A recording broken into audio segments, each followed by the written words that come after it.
Hello, America. This is Call of Duty Goddess. Today is September the 4th, 2017. I haven't done any videos in a couple of months now, and I wanted to just stop in and say, hey, I'm still here. I'm still doing research. I had to stop doing the videos, though, because it's so time consuming, and I have so many other things to do, including making a living, and it's hard to divide up my time while making videos and researching, so I have to choose some things. I've kept up on my research, though, and actually, I have been researching the New World Order. I've always asked myself, how did the New World Order begin? And I found some of the tricks and some of the things that they've done along the way. World War II, in particular, to me, was a very game-changing time. So was World War I. Actually, both of the World Wars 1 and 2, the post-World War I and post-World War II, were the most significant times, in my opinion. I've also found that it began with the Silk Road, and I believe it was like 325 BC when the Silk Road began. I believe it's going to end with the Silk Road. I believe it all has to do with the Silk Road, with trade, and that is how all of the significant kingdoms in the East, Middle East, and Europe all came together and made this decision. And if you think about it in terms of, let's say, hierarchy, the way kings and queens always tried to make it a rule to always, interbreed, keep the families together, keep royalty with royalty. Well, after 1,000 years or so, everyone would end up being related, wouldn't they? Somehow, some way, they would all end up being related. All of royalty around the world would end up being related. So if you keep that in mind, you'll start to get a bigger picture of what's going on, in my opinion, of course. And again, I believe it all started with the Silk Road, because if you look back in history, and a lot of people may not like this, but you have to keep an open mind if you really want to learn what's going on, including you have to open your mind to secret societies, because that's how it all began. You have to open your mind that religions may not be what they are cracked up to be. Now, I personally do believe in God. I wouldn't be doing what I'm doing right now with this research if there wasn't a God. That's what put me on this road. I have considered myself a religious person for a very long time, but doing this research, it makes me question a lot of things. And I can show you my research, and it's pretty mind-blowing. A lot of this research, especially when it came to biblical things, I went to the library. I didn't trust the internet, because anyone can say anything on the internet. And I went to very old books to show me exactly what was going on. And I've found some interesting correlations. It's my belief that the Christian religion was taken over with Constantine. If you look at Constantine and what he did, if you look at the real history, Constantine was an emperor. He was political. He was a politician. He was royalty. He all of a sudden saw in the sky a cross.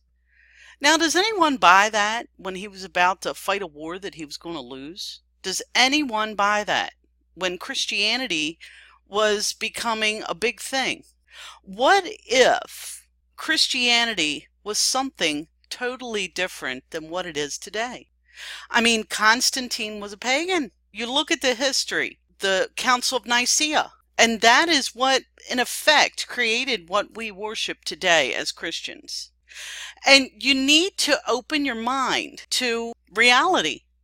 And if you refuse to do that, you refuse to see the truth, then do you really care about truth, or are you trapped in dogma?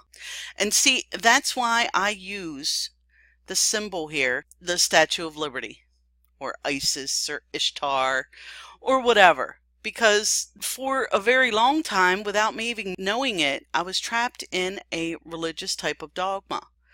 And me using the Statue of Liberty, or Isis or Ishtar, whatever name you want to attach to her, is a sign to myself. It says to myself that I overcame religious dogma. I overcame religious dogma enough to use the Statue of Liberty and use it for what I want its meaning to be, because I want its meaning to be liberty. And to me, as long as I know what that means and I feel it in my heart and I use it, well, then I know what it is. Now, the old Roman Empire, I believe, attacked liberty, but that's just my belief. So this is something that I believe in, and it's all symbolic to me. And I've never talked about that before because it's for me. And I try to know more than what I did yesterday, every day.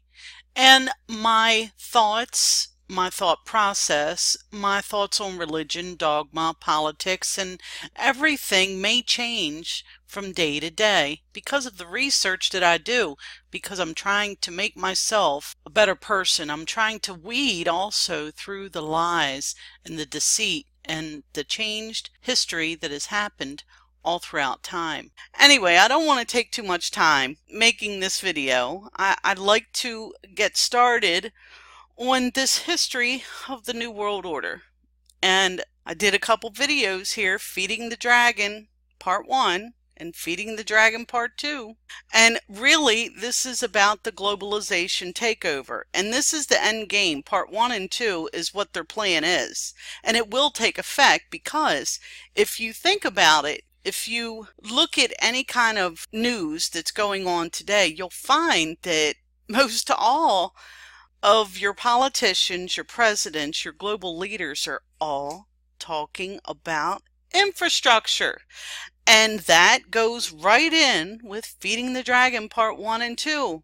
And that is the end goal. If we are interconnected by water, by food, by everything that we need to survive as human beings, well, then we are forced into a global tyrannical system of control. And then in all actuality, we will be globalized and really not even know it.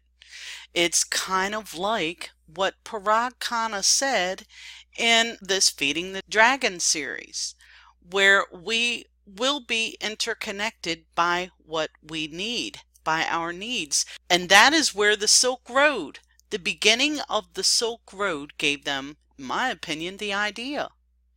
It also stems from Sun Tzu's Art of War. I have found the correlation between these two and Sun Tzu's Art of War.